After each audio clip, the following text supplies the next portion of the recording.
வணக்கம். ஆடி மாதம் பிறக்குது. ஆடி மாதம் பிறந்தாலே போதும், அம்மன் கோவில் நிறைய கோயில்களில் விசேஷத்துக்கு பஞ்சமே இருக்காது.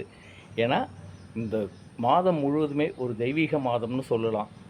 அப்படி நீங்கள் ஆடி மாதத்தில் கோவிலுக்கு போவீங்க, ஒரு பிரசாதம் வச்சு படைக்கணும் அப்படின்னு சொல்லி ஆசைப்படுவீங்க. அது வீட்டில் எப்படி செய்கிறது, ரொம்ப கஷ்டமாச்சே, அது நம்ம செஞ்சால் டேஸ்ட்டாக இருக்குமா அப்படின்லாம் ரொம்ப யோசிக்காதீங்க. யோசிக்கவே வேணாம்.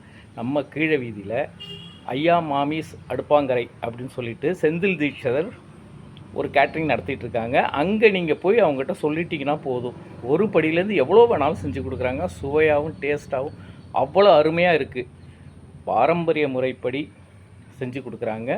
அதேமாரி நீங்கள் கொடுக்குற பிரசாதமும் வாங்கி சாப்பிட்டுட்டு நிறைய பேர் பாராட்டணும் உங்களை. ஆஹா, ரொம்ப சூப்பராக பண்ணியிருக்காங்கன்னு. அதுக்கு ஒரே வழி, ஐயா மாமிஸ் அடுப்பாங்கரை கீழ வீதியில் இருக்குது.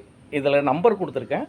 உங்களுக்கு தேவைன்னா எவ்வளவு தேவையோ சொல்லுங்கள். சித்திர அன்னங்களும் செஞ்சு கொடுக்குறாங்க. சித்திர அன்னங்கள் பார்த்திங்கன்னா உங்கள் வீட்டு விசேஷங்களுக்கும், வளைகாப்பு இது போன்ற விசேஷங்களுக்கும் நீங்கள் உங்களுக்கு யூஸ் பண்ணிக்கலாம். மிச்சப்படி எல்லாமே கொஸ்து என்னென்ன பாரம்பரியமாக செய்கிறாங்களோ அவ்வளோவும் செஞ்சு கொடுக்குறாங்க. ரொம்ப நல்லாயிருக்கு. நீங்கள் ஒரு தடவை ட்ரை பண்ணி பாருங்கள்.